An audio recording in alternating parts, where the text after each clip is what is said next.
Hello and welcome to It's Me Oddly. If you haven't guessed, it's me Oddly.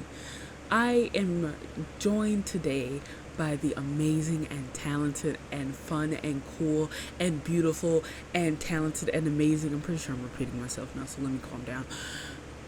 I'm joined today by Yellow Eyes. If you don't know, Yellow Eyes is a very talented musician, rapper, writer, and all around genuine, kind soul and very interesting person. So please, if you're interested in them and the amazing music that they make and their mind, please do stick around and listen in because we'd love to have you on this fun time. Thank you. Let's get into it. All right, this is cool. Awesome. Okay. Um, I guess first off, hi, how are you doing? It's I'm nice to good. meet This you. is so dope. Like I've been like watching your content and listening to your music, and it's like now you're here and you're real. It's crazy. Not just a voice on the ethernet, you know. That's Right. This not so is how long have you been following them? Because I remember you said you had been looking for a while. yeah, I think I found your page sometime last year and but I only like really recently started being like, okay, I'm ready. I can do this. I can run a show. And then I was like, wait, I can interview people. And, I realized so many people have so many stories to share. And, so many people get overlooked. And Hmm. I want to be that space for those who feel like they're not being heard. Because even if no one else is listening, I'm listening. Hmm. I'm here. And I want people to know they have somewhere if they have nowhere else. That's a big thing for me. I love that intentional community building. I've been trying to hold myself to that standard as well of as of late, even just with when it comes to social media and intentional scrolling versus like the tendency to doom scroll and all that. Like I find if I just let the video rock and let's see like if they can surprise me. Not that most people can't, but I end up enjoying a lot more material that way when I just have no judgment, no type of rush or anything, just existing in the moment, seeing what other people are doing. And would little would you know, everyone's awesome, just like you said with their stories. Right. I'm trying to be like that with country music. I found that I like more of it than I realized. Mm, yeah, I know that's a common answer to. I think that most people give, and I think that's fair because you're looking at it at the general lens of not everybody is like within all these distinct scenes, and like neither am I, but like it's nice to know, especially with newer artists who are breaking more of the boundaries and molds. A lot of people don't feel restricted to, I guess, ways of the past, and they'll just make their own version. Like I forget the name of it. I think it's Rat Bath, but there's this one group that's like the alternative and is like trying to make that approach for like queer country or in indie. I'll have to send that to you after if that the name is correct. That's really dope. Oh man, this is so exciting. I don't even know where to begin. I'm not gonna lie, I've been so nervous. Um, I've been talking to my friends like, yo, today's the day. This is Yeah. gonna happen. Ah, and they've been like, just chill, just chill. I'm like, I'm trying. I feel that, yeah. I mean, like, even with trying to be well prepared, like all these questions that you had sent me are super dope and flushes everything Really? out. So yeah, I definitely don't think you gotta worry. That's why I'm not as worried because it's like got a rubric here, got two people trying to interface for the first time, but that's all right because we're all building for something as community at the end of the day. Gotta Heck learn yeah. how to do this. Yeah, I'm really excited.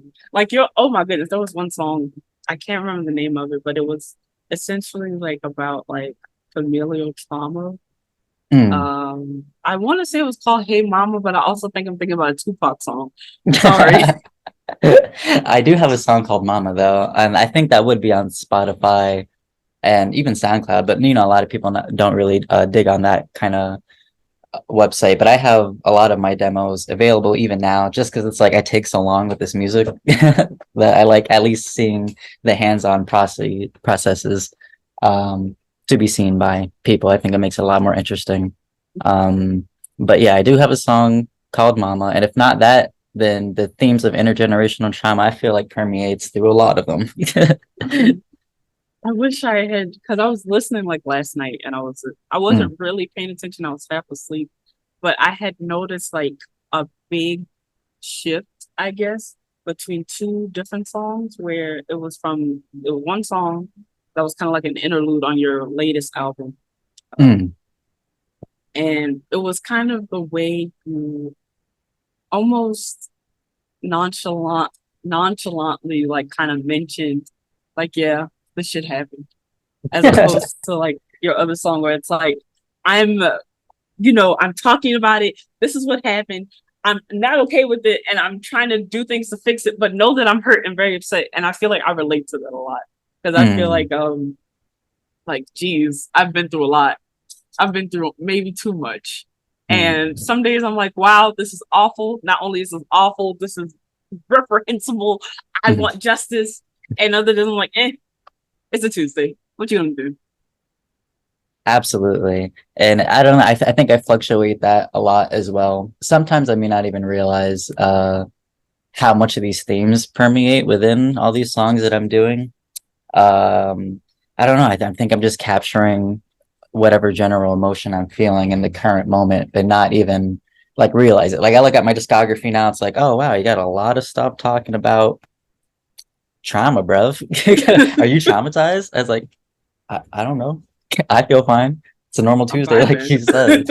But exactly, but it's like through all this learning, especially with my lenses of psych that I'm trying to draw information in from, it's like you see the new everything on TikTok hitting you up about what's things that you can potentially relate to. And it's like one, it's comforting knowing that other people go through it too. You're not as alone as you think. But then it's upsetting depending on the problem and how like systemic or intergenerational everything is. So I don't know, it's a tough balance, like you had said.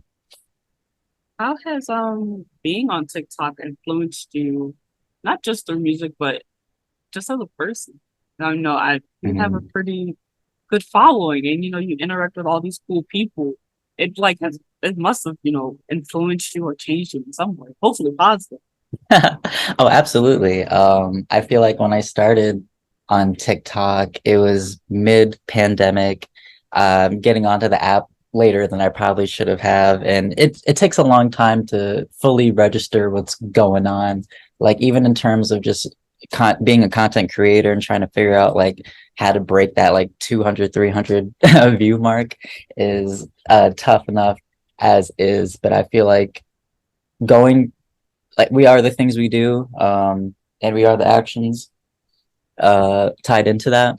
So just even being on a public platform when I wasn't interfacing with anyone yet, I was at least seeing like my FYP filled with other artists, seeing what people are doing. So I feel like I wouldn't even describe it as a beginner, but just starting point. It's kind of like you see a lot of artists do like the lip sync to their lyrics and they'll have like the things over it. And that took like unless you got smart with it with the apps, it could easily take like 30 something minutes for a single post. And I think just doing certain things for a while, you eventually want to start to elevate, not even to necessarily emulate other people, but just like, damn, there's got to be a better method. I've been doing the same shit for like however long. So through that, and I guess really experimenting, it's just well, if I'm going to be here every single day of the week, not even just to break a certain limit for the algorithm, but just because I'm here interacting, like, how do I put the personality on there? And I feel like it wasn't necessarily until that I really started to make way in terms of interacting with the community.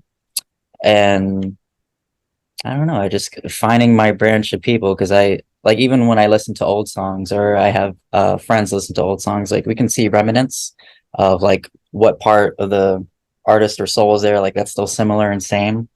But like I said, I didn't join the pandemic and I didn't join the TikTok until mid-pandemic, but I was making music for maybe like 3.5 years before that. And it's just interesting to see how like similar it is with like at least other queer independent artists that I see, and now having that landscape of being here, doing my own work, evolving amongst it before even really branching out to other people. I just can see, I don't know, I guess the landscape better so I can understand, I guess, my audience or where I'd fit the type of people who I would want to talk to who give their time to me and vice versa, and stuff like that. But I feel like that's important the important pieces of it. It was really dope. So like, what's how to Mhm. as far as like getting into music, was that something that was always on your mind, or like something that you was like maybe one day, or was that always your goal? Um, Definitely not. I would say didn't really have any goals other than per se self-discovery until I started really embodying what it meant to be an artist and doing this on the daily. I think growing up, as like most kids, you just like think of something relatively interesting and then maybe you're not, you stick with it. Not that even that I was all over the place, but just those interests died off for whatever reason. Like I had fantasies of being like a cook, but then I was never in the kitchen, so that's not feasible. And then I wanted to do sports, but once I got old enough to where it was more competitive, it lost its appeal. That, and I also have a medical condition, so I had like an enlarged spleen. So once I got to like middle school, I wasn't allowed to do contact sports because the possibility of it being injured. So that right there changed my whole career. Like I went from athlete to like trying to figure out my path. And I eventually started picking up art and drawing a lot. I actually did that for my associates. It was visual communications, and I went there to test out what it would be like if I wanted to expand that career. Ultimately, I decided not to do that because, I'm an artist, but at least in the physical sense, or even drawing, like I don't have that passion to wake up, do that until I sleep. I can do that for music. And once I understood that, I was able to step away from that and then shift my priorities along that way instead of trying to like, oh, this is the thing I went to school for, and that means I gotta like force myself to draw and make myself like this thing. But I feel like that follows the general theme. It's like life is seasons, and once certain chapters are over, I just like, where do you go from here? Um, and while I've been trying to find that path, and I'm going to school now to further my education, I would just say, like I said, we are the things we do, and music is kind of like a therapy in that sense. So it's how I process things. So it's been around, and I'd like to think I'm getting better at it, but I oh uh, definitely like hearing your mm, older stuff and then like leading into your newer stuff. Oh, it is such a wonderful journey. oh, You are so thank talented. you. Oh gosh. I I can't wait appreciate to it. like see what you do next, because with each project you just get better and better. And just hearing like the snippets where you're on TikTok and you're just, riffing. It's so good. You're too good. I'm trying not to freak out too much, but you're so talented. And I just hope you get to reach amazing heights, because you definitely deserve it. Thank you. I genuinely appreciate it. Even like the whole interview, you reaching out, I always like having one-on-one conversations with people. It helps keep grounded, essentially. Mhm. It's really nice to connect. And you mentioned like, so growing up, you know what it's like to be disabled Hmm. since you were younger. Man, it's kind of wild to actually talk to you and like know that, because I've for a very long time I've been, especially recently, I've been feeling very low with my chronic pain, and I've been feeling busy and passing out and all these other things. But Hmm. with being diagnosed at a young age, like did that affect your relationships, with family and friends? What was that like? Oh yeah, absolutely. So I think I could break that up in multiple points. So to speak on the chronic pain, um, I feel like the pain that came to my life mainly was just the woes of being undiagnosed and pathologized for Big mood. behavioral deficits more so than like anything super physical. Like I know my part, like you described on how you resonate with that. I feel like that's not necessarily how I would describe that journey for me, or even my partner who deals with some chronic pains, or even my mom, because I feel like that would be more resonant in that sense. And I feel like that probably played probably a nuanced role in growing up and how we interacted, or maybe she was emotionally regulating throughout the days, just like dealing with a condition that's bad enough to where I can get like army disability. off of that condition because it stemmed from when she was in the army. So I feel like we can get into that part later, but I just wanted to mention it. But in terms of, oh yeah, also for the diagnosis, I actually got that ADHD and the autism one like relatively not that long ago. Like honestly, when I was like 24ish is when I started that journey, and it took a lot of self-discovery to even begin to ask types of questions that can get you there. Because often when it comes to being undiagnosed, I feel like a lot of people can relate to just trying. It's like your whole life is a game of eggshells, and you get no tutorial, and you're just trying to figure out how to operate, but no one really wants to explain the rules either. So it's Yes. just a pain in the ass. um, It's really hard when people like just outright don't believe you, like mm, call you a liar to your face. It's hurtful because it's like I am quite visibly suffering. mm, I'm in pain right in front of you, and you're telling me that I'm lying. Like, okay, fine, sure, I'm a liar. Go mhm. ahead and spread that if you will. Right, and It's that's yeah, that's the interesting part because there's like, especially on who you're relying on to affirm you, there's like a cognitive dissonance there, or even awakening, if these important people can't give that to you, like even when it comes to I don't know, just like say affirming diet, like people who have sensory allergies or like even IBS and stuff like that.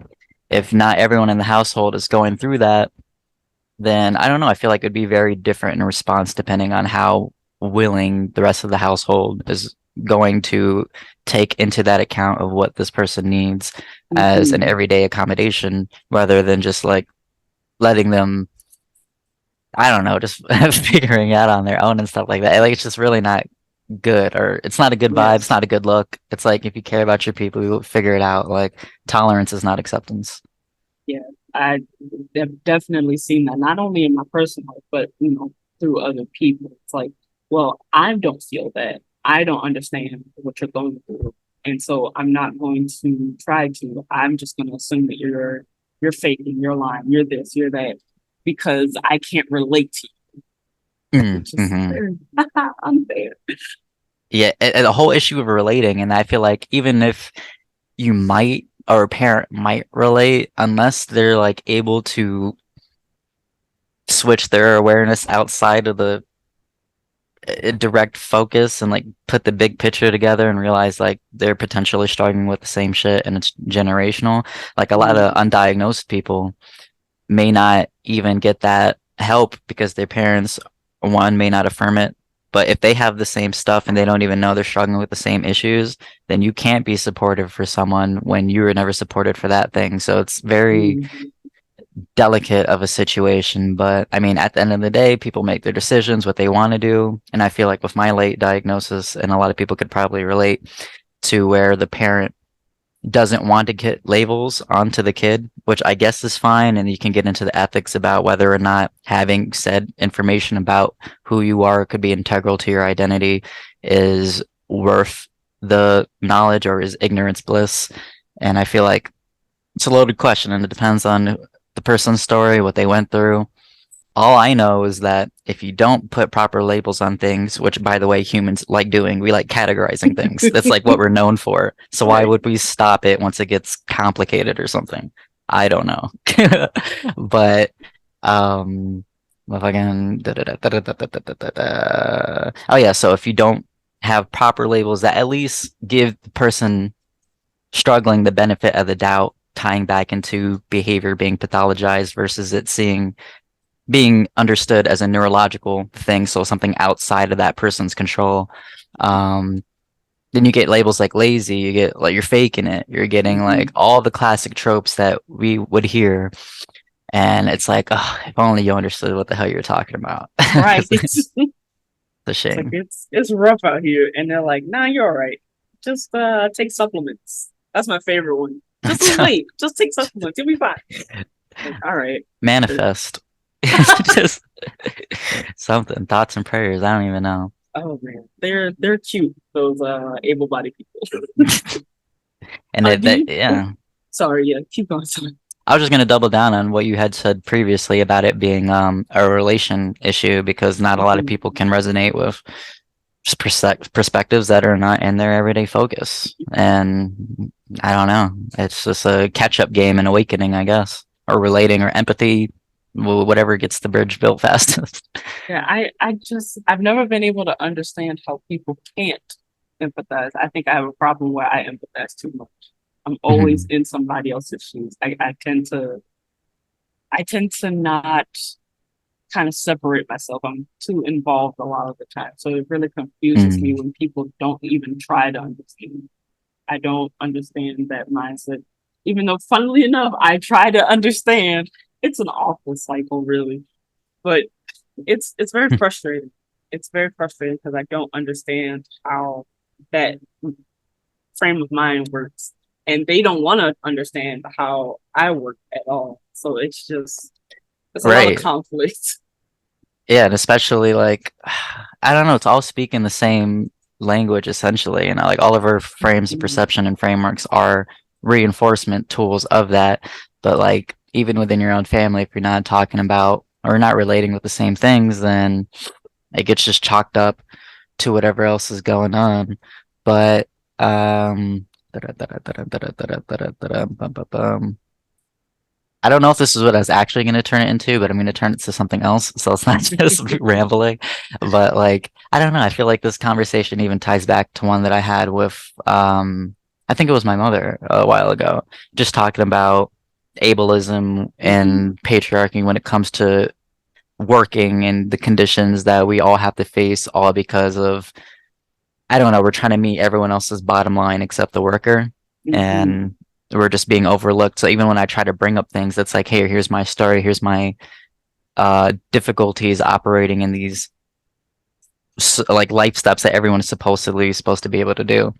And I don't know, I just feel like a lot of people are just dismissive or they just can't Yeah. see the bigger interconnecting pieces here. It's like even for I feel like tipping is a big thing. It's like especially over here compared to other countries, it's like okay, we can agree to tip or not to tip, do whatever makes you feel comfortable, but like why is a server making like three something an hour? That's just not humane, dog. And you Yes. keep everything, it's all connected. Just like this is not how it should be. This is I all was fucked up. just having the same conversation with some friends. Like, I was just thinking about how, like, why is this okay? Like, why are we all sitting here like this is fine? None of this is fine. Hmm. Like, you're expecting, like, a mother of four who has a mortgage and other bills to pay to survive off these $3 and whatever cents an hour Hmm. plus tips because those are guaranteed. You expect this person to do all of this and not complain about it at all. I unfathomable, honestly. Mm-mm. Exactly. And it's I don't know, like to take away affirmative action, and then it ties back into these things about like, look, I need someone looking out for my back, if not for me Mhm. trying to like actively promote mental health in the workspace and by advocating by myself and doing stuff like that. But even if you like do that, none of these people know what the hell you're talking about, Mm. and it's just very frustrating. Um, because it's like this is our livelihood. That's like it's like I have to work to meet a bottom line, and other people, especially, have all these other obligations at hand too. But it is unnecessarily difficult for Americans. It's just it's wild. Not a good time. Not at all. To pivot back a little bit, Mhm. how do you feel that your neurodivergence and sort of disabilities like play into the music you make, or how does it affect the music that you make? It's tough because it's a learning process. Like bringing back the feelings of like operating with no necessary guidebook or guideline, and I feel like what does it mean to be an artist unless you're like seeing what other people are doing, you have frames of reference, then it's kind of giving the feeling of just like caveman person, just like drawing on wall and like really just testing things out. But you may overwork yourself, or you may not be spending your energy, your time effectively, especially if you're the type of person who's kind of like chasing idea to feeling. Um, I feel like that tied into one of my earlier issues with my relationship with art and it was essentially like in the beginning, first, like you first started, it's a new love, it's a new interest, all this energy into it. But then once you're doing it for a while and it's like sticking with it, um, it's like, all right, well, now I have to do something. Now I gotta become something instead of just creating. Uh, and I feel like that tied into a fact of like, um, what was it called? I just had it like a compulsion sense of creation. Because like I personally, I'm not the type of person that relates to like, oh, I don't know what's gonna be on the page, and I'm worried that nothing will ever strike hot again. That just doesn't make sense to me. It's like a compulsion in the sense that it's in the blood. I will do this. However, I don't need to be doing this to my detriment. So through the 5 years of working, I feel like around the 3 year mark, I really was going toe to toe with these things. And at this time, especially when I was in between a gap year of school and I wasn't really working because I was burnt out or I was in between jobs, um, my time would essentially be like, okay, I got 24 hours in a day. How do I spend this wisely without like feeling some type of way or like crushed by the weight of my own existential thoughts or something? Like a Uh, grind set, pretty much. Yeah, and it's a grind set, but it was like I said, it was to my detriment. So it would be something like I was trying to be like adopt a Mamba Kobe mentality of what I had to do with my art. It's like, okay, I write 2 hours, I record 2 hours, I go to the gym, then I freestyle for 2 hours, then I find beats for 2 hours. It's just like that's too many things in one subject, bro. Like you gotta be expansive. Not that I would ever be able to even necessarily replicate these things, but I think that signifies my internal need to had put that deadline and that pressure upon myself. Um, and it just wasn't building a healthy relationship. So all these things would be worked out over time naturally, but that's through the decision of like trying to figure out how to do this while keeping it in your life and not pushing it away and maintaining that healthy balance because being an artist is hard, especially if you don't have eyes on you, you don't have external supports, or even if you do, like I don't know, like it's a fire that requires fanning. Like when Mhm. I don't know if you've seen Avatar, but like when Zuko and Aang are like going to the fire temple and try to keep the fire up, like that can be easily snuffed if you don't have eyes or care on it. So just even being in the game, I guess, for 5 years is like it took all of this work and understanding naturally because there wasn't like going on YouTube and figuring out you could see what people were doing and trying to blow up, but no one was sitting down like a journal, be like, so this is how it's actually like, or this is how my emotions actually run through the day and guide, dictate everything that you hear and XYZ stuff like that. So it was probably a longer process because it was more of that like individualized self growth journey, I would say. But I had been meaning to do some live streams or at least maybe some content about that because I plan to do series at least on TikTok continuing what I know about neurodiversity education, and I wanted to tie that into how that applies for artists and how to build healthier relationships with the things that they're doing on the daily. um yeah, so this talk is helpful in trying to formulate that as I'll go on in the future and figure out some type of way to really break it down and expand upon these thoughts. What are the best and worst parts of creating music or creating anything? Because I know that music's not just your own thing. You seem to have your hand in a lot of it. Hmm. What's it like to create? Was the question? Oh yeah, what are the best and worst parts of That's my creating? first. Um,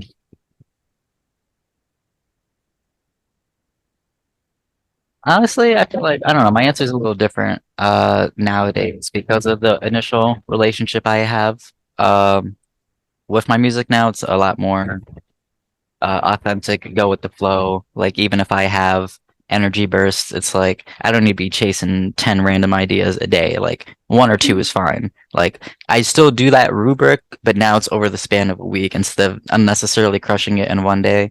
It's like, okay, that day I'll do something. That day I'll do something. Or maybe if I feel different, I can interchange it. Like I don't got to be tied to anything. But I remember one of my initial struggles was recording, which is bizarre because, you know, half of the job is being the recording artist, because that's what people are going to hear. Uh, but I feel like that's why when I had mentioned earlier that music for me, well, I feel like most artists is like a therapy in that sense.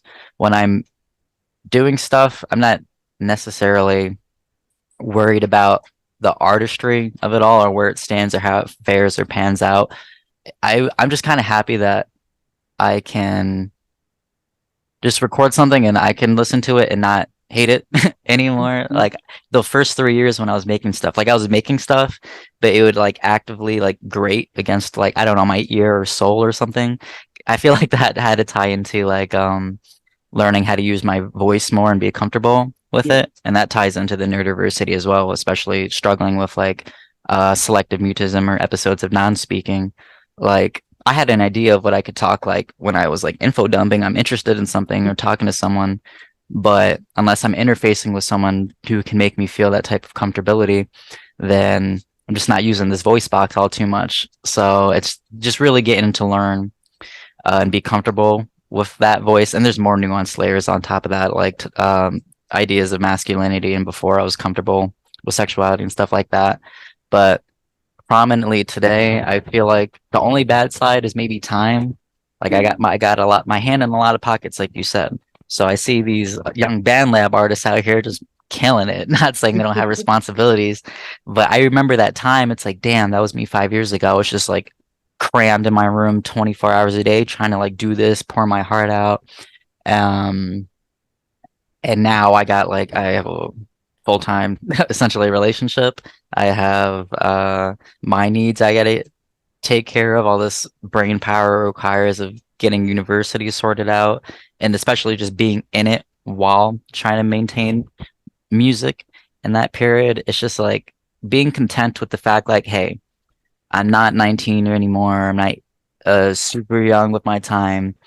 I just have a lot more responsibilities and I can still be comfortable in what I accomplish, especially with what I just have going on. So I feel like that that is helpful in keeping separation and what would be perceived as bad, or if you're comparing it socially. Um, yeah, now I don't know. That nowadays it's just really fun. I feel like I'm finding my voice, my sound, and it took 5 years in progress, and now I'm at a level to where I can, at least for the most part, I can just like play something most likely someone would fuck with it.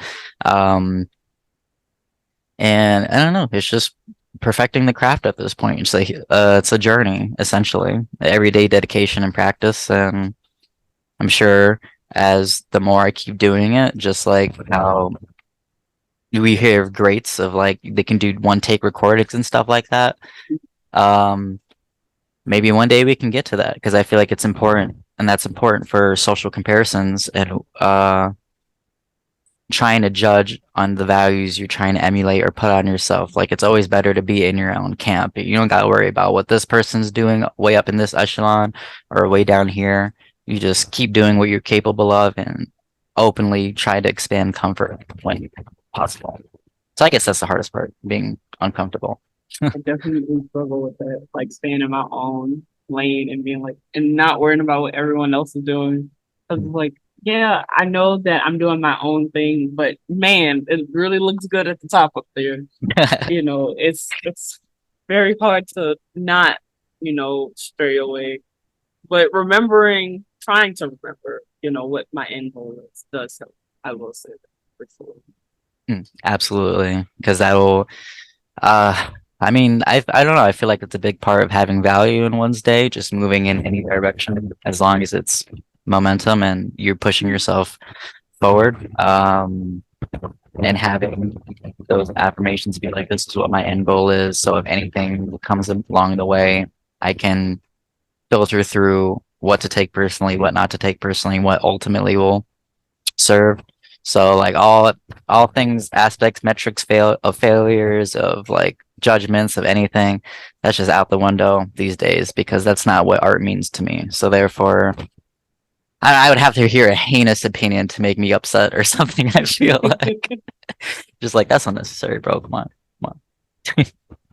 So like, especially when you first started, how did you deal with that? Because you know, people like to come out of the woodwork and just say outrageous stuff that don't even make sense. It doesn't really pertain to you. They just want to Mm, be hateful, you know. And some people, you know, they may even have a valid criticism. You know, how do you mhm. deal with that? How do you deal with all of that, especially when you were first starting and people, you know, really started to speak their mind to you for the first Okay. I believe I don't know. I feel like when I had showed I don't know, it's tough. But I remember being embarrassed a couple times. And this is usually when I'm going onto like live chats, time?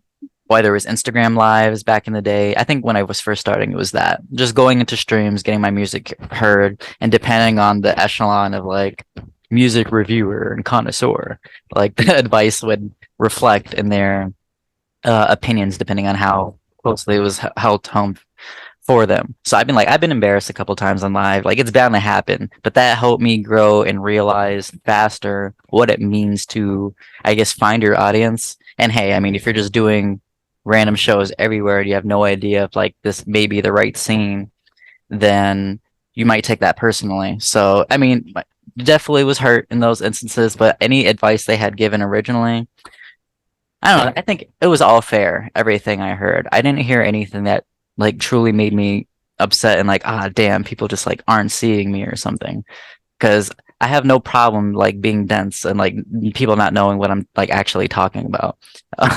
But if if it was some kind of opinion like that, then I would have taken that into stock. But it was, I think, fair criticisms at the time starting out, just like um for example, I don't know, like not switching up flows enough or like using perfect rhymes for an entire song. Like there's certain dynamics you hear that people will give advice on that does have weight and does have value and that doesn't need to be taken considerably close. And I think especially it could be more ego damaging once you're experimenting with who you are, but once you know who you are, if you hear something, it's like, nice, cool. I'll take that to consideration or maybe not. Toss it in the trash. It's just is what it is.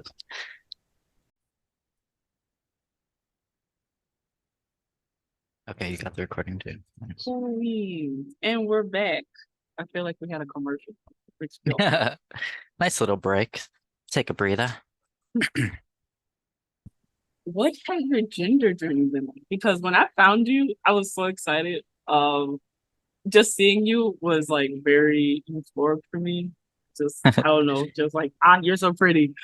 Oh, thank you, thank you. What was the first part of that question?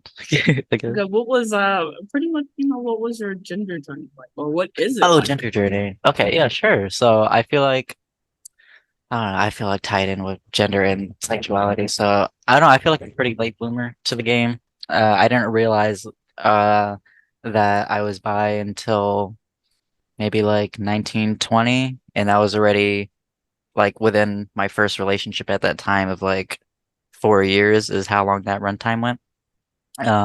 So I discovered that aspect of myself within that relationship, and that was interesting.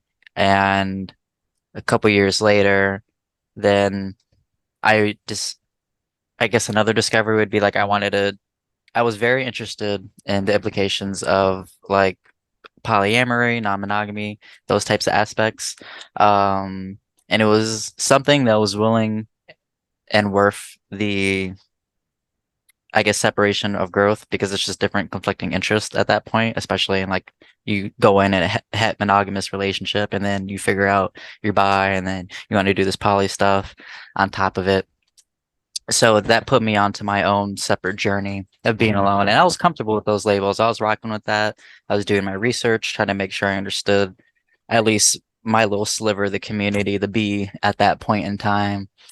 Uh, and doing some research on polyamory and what current figureheads, I guess, are like advocating in that sense. Just because like if I'm trying to do something, trying to at least do it correctly, or at least the best of one's ability, or just even to adopt that level of intentionality with lenses that exist outside of what you have naturally gravitated and grifted towards. Maybe if the world wasn't so harsh about like toxic masculinity and how people should present, and it was a lot more fluid, people can just like naturally present their auras or energies to each other without having to be any type of way. Because it's not like I was ever like a super mask person, anyways. Like I've always been like this little little dainty feeling coming across people, and I feel like certain types of folk could see it, but you know, not to the well-trained eye. Probably like some super advanced gaydar back then, unless they're a bully and they just sniff that shit out. I don't understand. I think bullies like hunt for that stuff. hmm Comes in their programming. I don't understand it.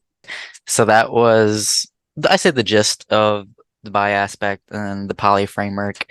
I didn't really start to question the gender identity until I was single after that first relationship, and I had gone on a Tinder date, and they asked me a similar question. They're like, "So, like, what's your gender? Like, what's the vibes here? Because it's given non-beanie." um, Just called you all the way out. they literally like clocked me, and I was like, at the time, I think my response was something like, "You know what? I haven't seriously thought about it."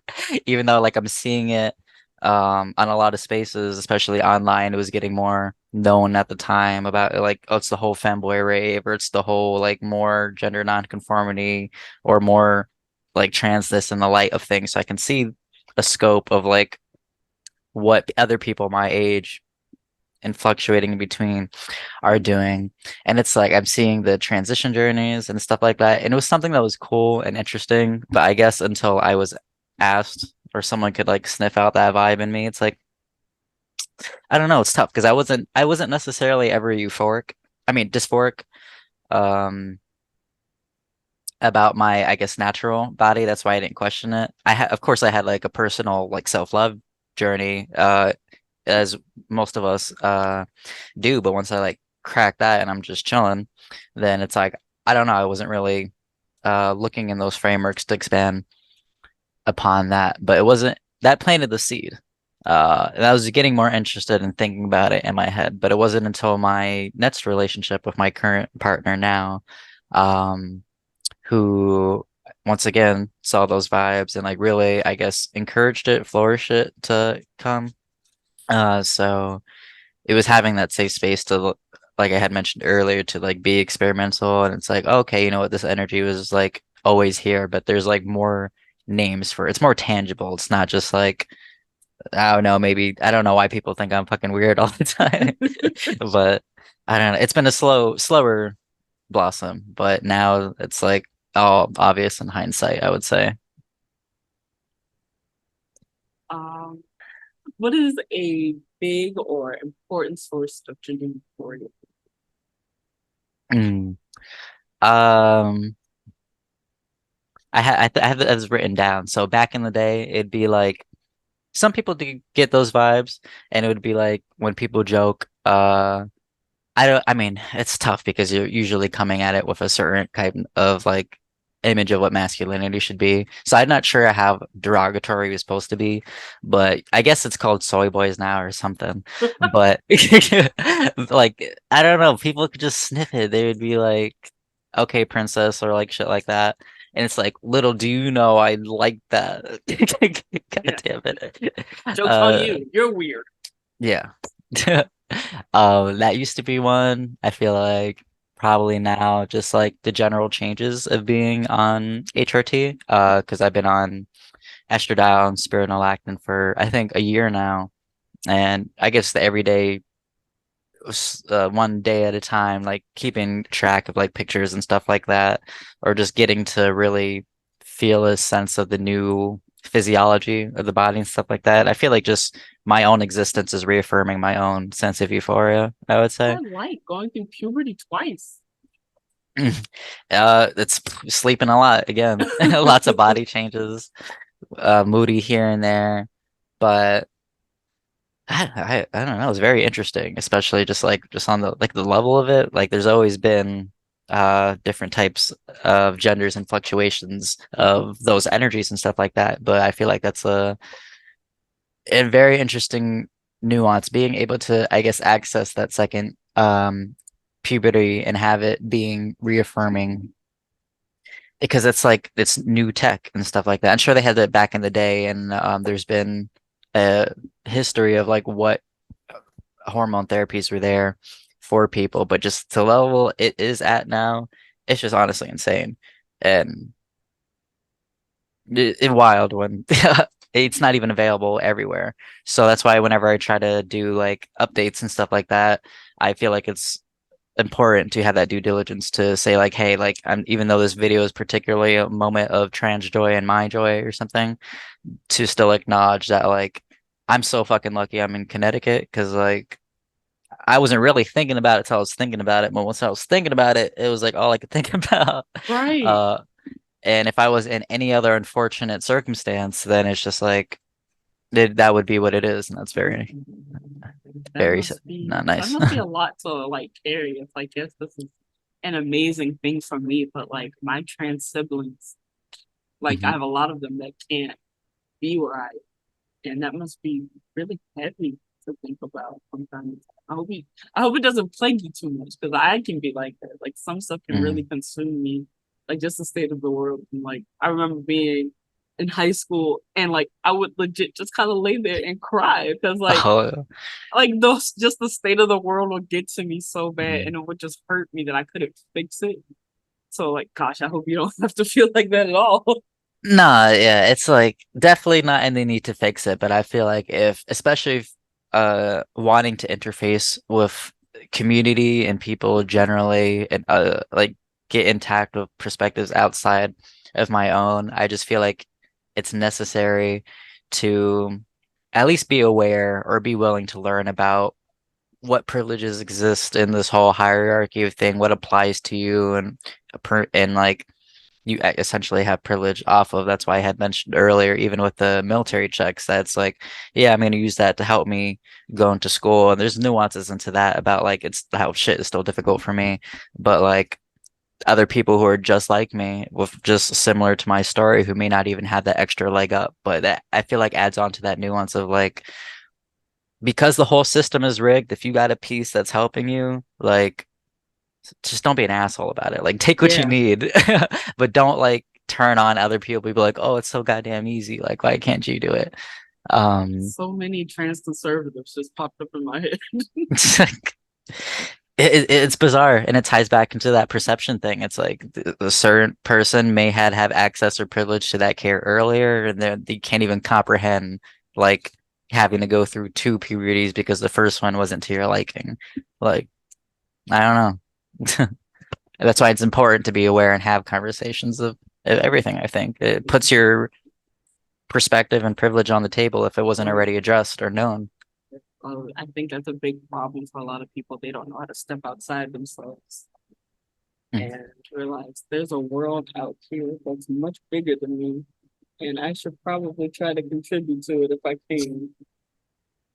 But I guess that's too big of a concept for some. So I Hmm. don't judge. Yeah, honestly, like even for like all these um things that I'm trying to do and trying to be aware of, like I feel like even back in the day when I was a teenager, I was like probably 25 or something. I made a rough guess of when my brain space would have enough to allocate these things because on like being not even awake or just like aware of what's going on of your own reality, where you stand within that. Like you have everybody, I think it's within their personal journey to figure out what the hell, who they are, what's happening to them, how long you been here, bro, and what the stuff that is holding on to. That way you can interact with others. Like the cup runneth over once you have it to give, but like you got to know what your gift is, or you got to know, you just got to know. Mm. So it took me until 23-ish, 24-ish to really grab, especially after the diagnosis. I feel like that was the last piece I needed because it still felt like masking and winging it without that rubric. But now that I had that, it kind of like regave and recentered that power. of mine of like, nah, okay, this reaffirms who I've been, who I am, and now it just makes more sense. I may not know how the world works, but I know how I work, and therefore I'm going to figure out how to branch the middle Yes. ground there. But most people are still in their heads. That's why it's like the whole simulation, the whole matrix, your matrix is in here, but once you go out there, you're like, damn, this shit is bad. I realized that recently, once you do that inner work, or at least have the willingness to change, the parts of yourself that you aren't too fond of, or acknowledge the parts of yourself that just are, that may not be desirable to you. Once you're willing to acknowledge that and be at peace with it, or do whatever you have to do, Mhm. it makes it easier to, I don't want to say accept the world for what it is, but to say, hey, this is what life is, and I'm gonna do what I can with it, because what else can I do?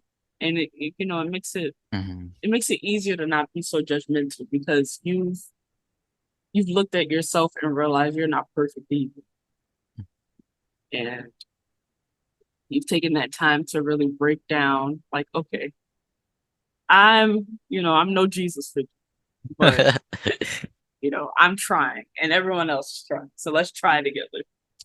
hmm Because it's amazing how much change one person can have. Like one energy can shift a whole room. So imagine when you Yes. got 10 out of 10 people in the room awake and not stuck in their own traumas and stuff like that. Because it really feels like living on autopilot. It is wild. Yeah, I think I've mentioned it in a previous episode, maybe more than one, because I talk about it all the time. But my main hope and focus for the show, and for whatever projects that I do in the future, is just to at least touch one heart. Because it's like, if I can reach one person, then I've done my job. I've done what I needed to do. Because that was the hope all along, to at least reach one person and let them know you are somebody. You do matter. And I do see you. I do hear you. You have a home here, even if you have it nowhere else. I will give you whatever I can from my pocket. Yes. That's very important to me. It always has. That's beautiful. Yeah, that's beautiful, and it's reinforcing that intentionality because when you wake up and you have that goal for yourself, all right, if I'm going to make a piece of content, how do I make that thing for that one person? Or if I'm going to go out in the street and I'm going to compliment one person, or I don't just treat one interaction something as bigger than yourself and just really see like, what do you got going on over there? Like, Yeah. what you up to right now? In this 5 minutes that we have. But I love hearing that, especially more about where the direction you're going to take it and having that rooted in the foundation of where you build it. And I think that's very interesting. And I definitely like if you need, I don't know, just future episodes or guests on a certain topic in particular or XYZ, like Heck this has been yeah. great. You're And you're yeah, so dope. Oh my yeah, keep God. talking to you. I Thank you. can't Appreciate it. express how much I just appreciate you giving me your time. Like, you're a blessing, truly. Hey, appreciate it once again. And as an unemployment wave right now, I got all the time to give. It's all Big about move. the hands Oh, on deck about this community stuff. very big move. Like, it's been. I planned on talking about this in a separate episode, but I've recently had to stop working at a job that I really enjoyed, Mm, um, because of the whole not being able to stay conscious thing. So it's been very hard to take, because I really enjoyed myself and I enjoyed being there. But I'm trying to see it as, I guess, a blessing in disguise, because I get to be here with you, and if I get to be mm. here with you, that means I get to be here with more people, and maybe this is the direction I should be going, and it's not all bad. Even if it hurts right now, it's not gonna always hurt. Right. But let me tell you, it's painful. It is. You're like, oh damn, what have I done? What have I done? That reminds me of I swear I predicted my job fire me, or at least I felt it coming again, and I feel like that ties in with like just the high level amounts of masking and like just seeing the pattern behaviors of everything going on. Like I may not know it until it's too late, but I can feel that boot right uh as it's about to drop, and then it happens and it's like, damn, maybe should I have done this thing better? Should I have like changed my mindset about certain things? Should I have gone above and beyond, overperformed? And it's like, but why though? Because they cut me off like that and they didn't really work with me to figure this out. So I would have just went above and beyond for something that was not worth my time. And I had been thinking in my head and even like voicing to others about like, bro, I'm spending how many hours here? Sure, I have to meet rent, but like, wouldn't she much rather spend 8 hours building the commune or something? Like, But right. Oh mhm, gosh. Mm, I think yeah. about that quite a lot. Like I had this one specific job. I was there for almost 3 years, Mm, and I would work myself to the bone, and they would treat me so awful. They treated me mm, like I was the laziest person there, and like I would be in so much pain. Like at the end of the day, my feet would curl up and they would lock up because I would be on my feet for so long. I'm like ah, aware that my body's not okay and that I need to stop. But I keep going because I feel like that's quote unquote what I'm supposed to do. And I'm supposed to work and all these other ideals that are instilled in us by capitalism. Thank you, mhm. capitalism. Ugh. And Grind till we die. right? And like I'm Mm, killing myself at this job where they don't appreciate me. And then I get to a point where I'm passing out. I can't stay conscious. There was a point, oh my God, I mm, think about this and it just I don't even know how to feel about it. But I was at work and it mhm. was a particularly busy day with not enough people. And before I know it, I'm on the floor. I passed out. Ugh. And when I come to a little bit, I noticed somebody had walked in and she's just looking at me. And she kind of scoffed and laughed and walked out. And then Ugh. she got on the intercom laughing and called for another coworker so that she could laugh at me. Like and like I'm killing myself for this job to be disrespected like that. What? Oh my gosh, that's awful. People That's not people funny, suck. but that's funny. That's fucked up. Right? Like what is this real? Oh my gosh. People suck. I mean, I'm Mm-hmm. gonna fight for everyone's rights to exist and be human beings, but some people are just plain awful. Like, Mm-hmm. I'm gonna fight for your right to exist, but please stay away from me on a social level. You are not a good person. Like I'm looking out for you, but I don't want to see you, so don't be in Right. my vicinity. But oh my gosh, I feel like I don't know. That ties in. That gives me two trains of thought right now when it comes to working. Because I feel like it's also integral to what's going on, especially as an artist. Like a lot of us have to come to the reality of like, hey, we still got bills to pay, got a lot of responsibilities, especially if you have other people to look out for other than yourself. But like with the system that's just not designed and it's like they want perfection or typicality, they just want you to know about who knows and all these things.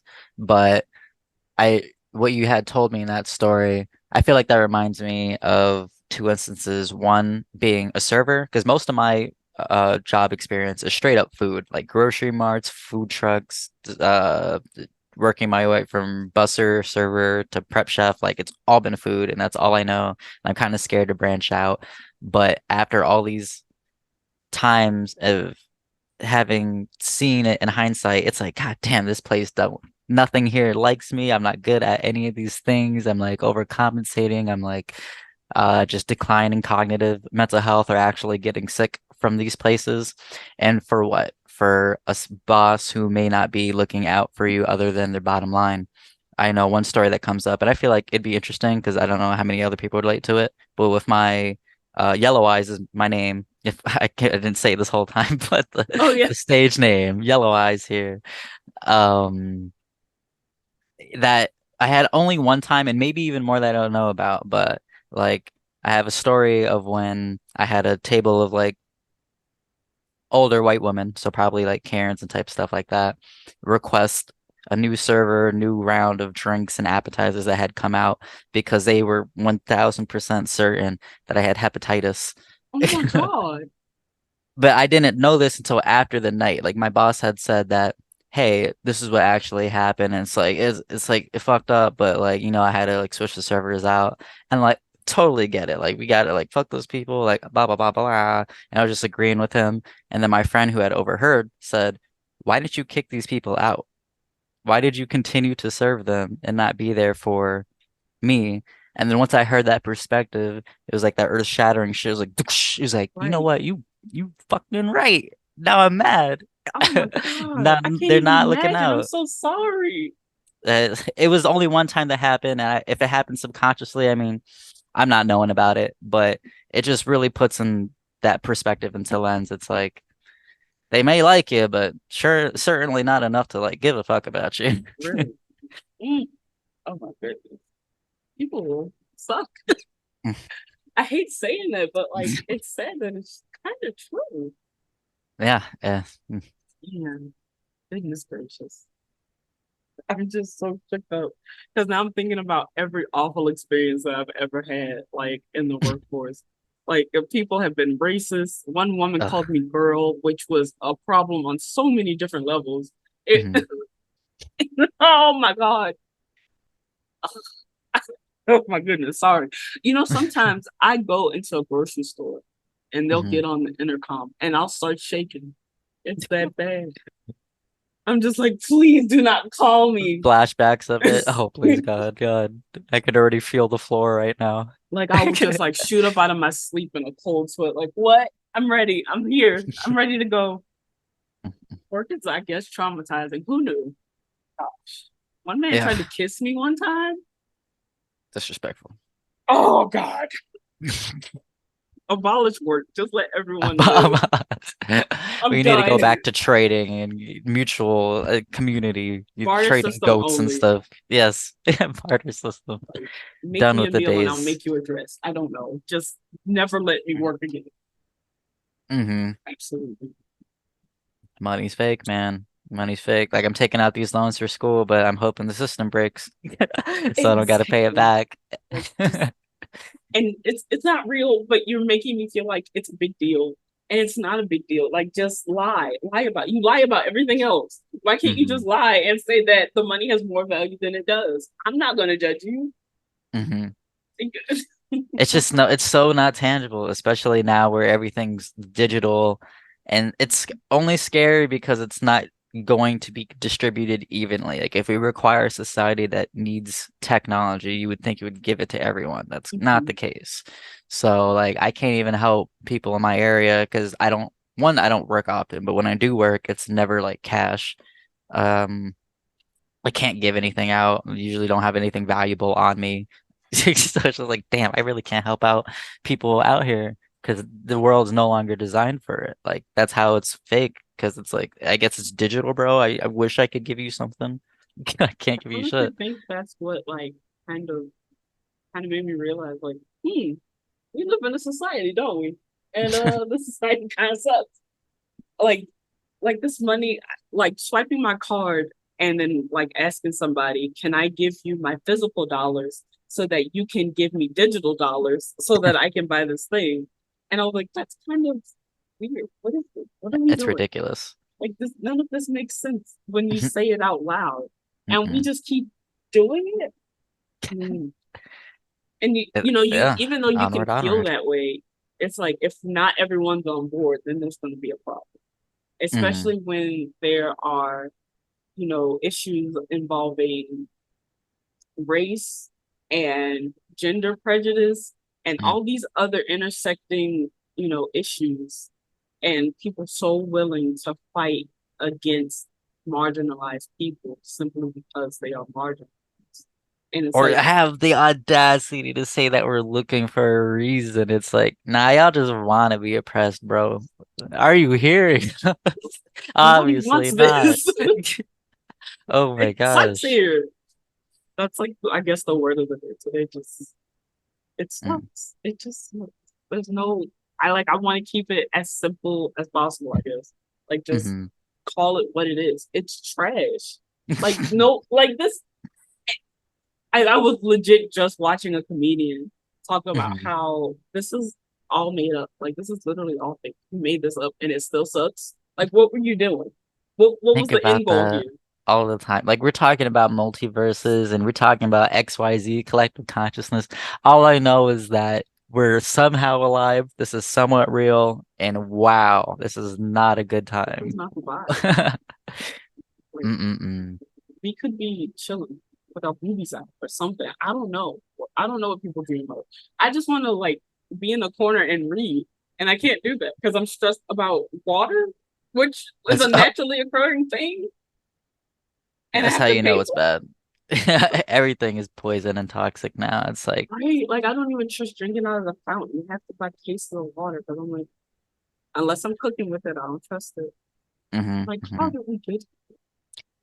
And that I feel like that ties into a lot of the stuff too about like how a lot of these things, while it can be all over the place, I feel like with our specific pains, I should say, like some of it is American centric lenses.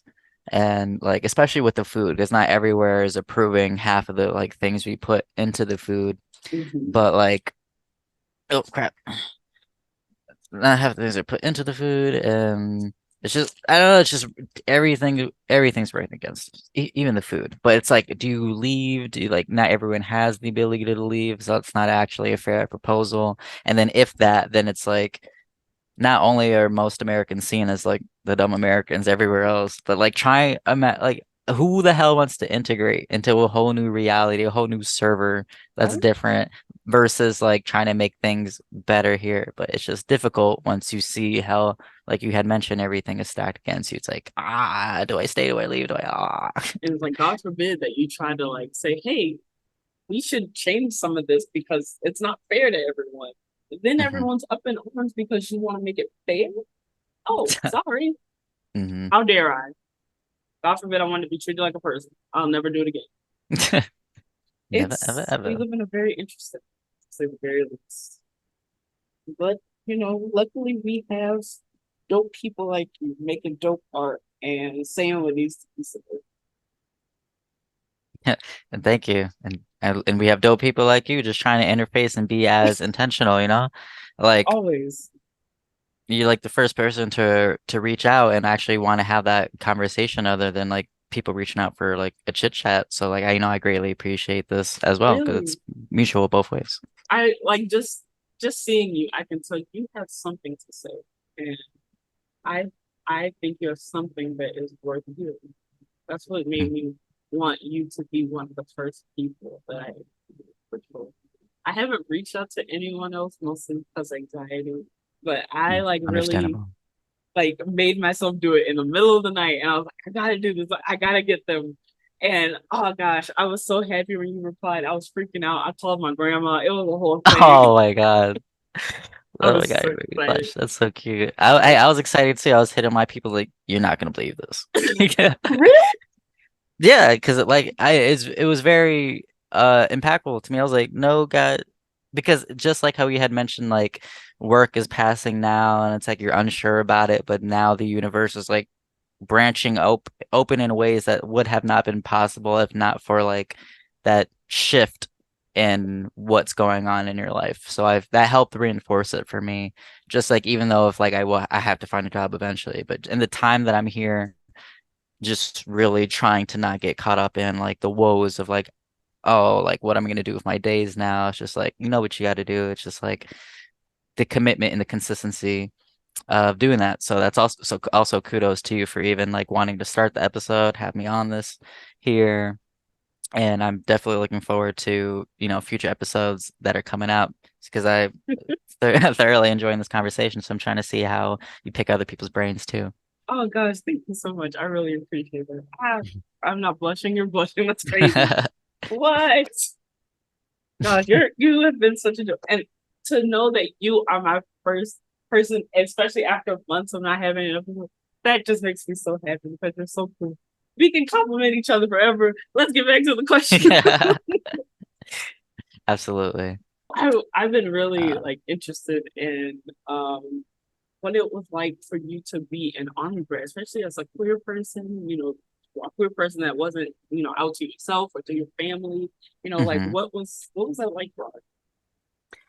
Oh gosh. So I feel like That question is probably going to take a long time as well, but I can definitely break open some aspects before we have to reconvene with that 4 minute bark. Okay. Uh, duh, duh, duh, duh. But let me see, I wrote this down, so let me go to uh, where I had it written down. Army brat. Okay, so I actually had it written down specifically between like good and bad columns, but just generally speaking, like I lived with my mom until I was 13, about around that age, I believe, and up until then, as it comes customary with army living, specifically because it was army, brat, we would move every 1 to 2 years, and I don't know, it's very tough because you hear stuff. Well, I hear stuff about like how moving around may not be the best because you want consistency, but then also it's like the trade-off is like the experiences that you would have not had otherwise. And I feel, excuse me, I feel that ties back into one of the other privileges that I had not really necessarily come fully into grasp until my later age, and being able to see all the people that I know and how often many had access to travel or just have been in the same towns their whole lives. And it's just like, damn, that's you're like the movies, people who stay in the towns. I was just about to say that. And like I would be visiting these places and just like briefly, so it's like never was it to where I could be in one place and have an established identity. I feel like because of that, and already on top of the initial feelings of like there is no rubric, I could essentially reinvent the wheel whenever those new places would come. Not that I did. I like barely branched out and did something other than my typical nature. And if something didn't fare out well, then it's like, all right, that doesn't work here. Or period. Let's not do that. But like for the experience part of that, like I feel like the coolest places I've been has probably been I lived in like Germany and Japan, um, and then a handful of states. Because it was only till I was 13. Like my siblings now, although technically would be the same level of travel in their ages. I am a elder sibling of six. Everyone is half siblings. So a very interesting family tree and dynamics that come into that, and I feel like plays in a lot of my future songs too. And I'm really coming to terms with like my stance in the family dynamics, or just reassessing everything going on. But the experiences were fun. Like now I have that in my brain. Like I have it, and it's lovely. And it does, I would say, it has a baseline of appreciation, but that was back when I was a kid, so I can't really front. Like I know like what's going on, and I'm actively having that privilege to travel currently.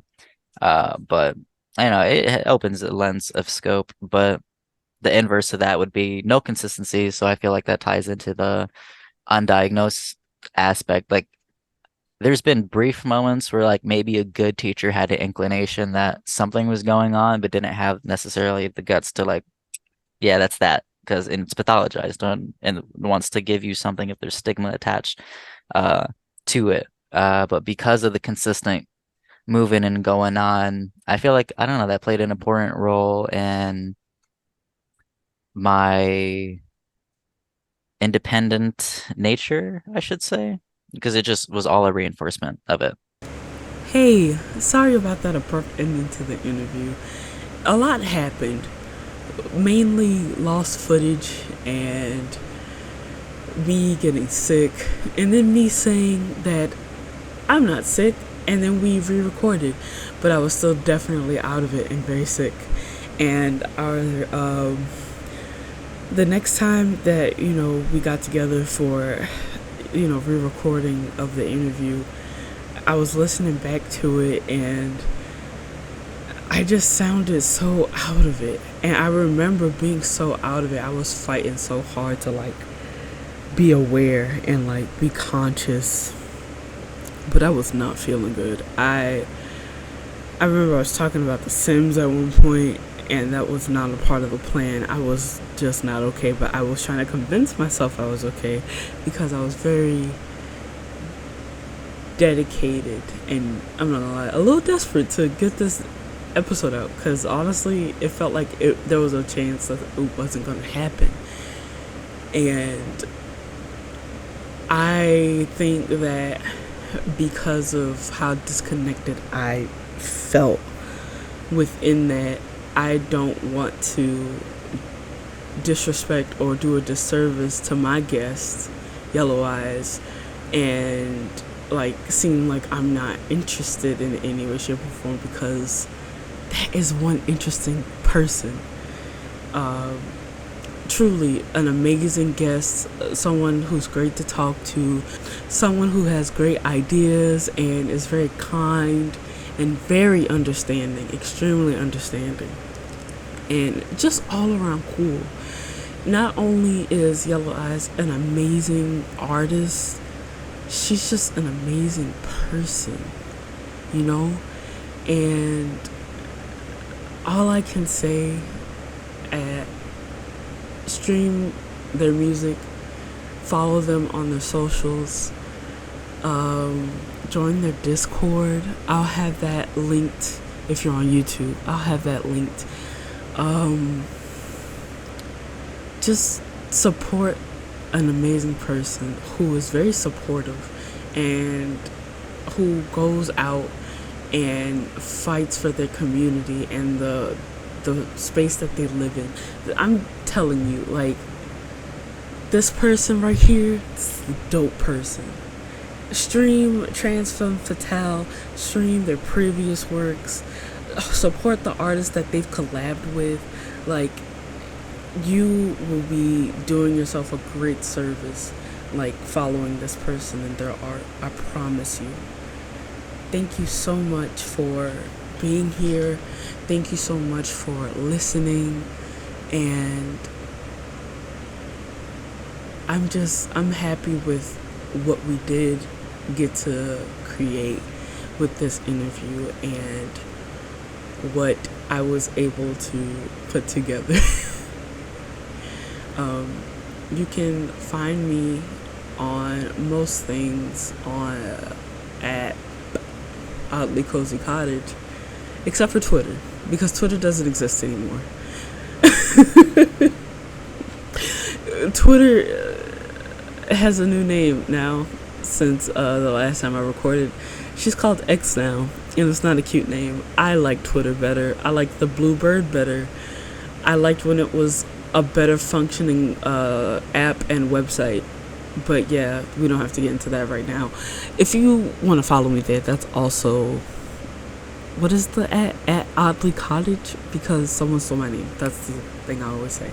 But yeah, you know, thank you and have a good one. And again, stream Trans Femme Fatale for clear skin, and because you like good music, and because you support trans rights. Thank you. Bye.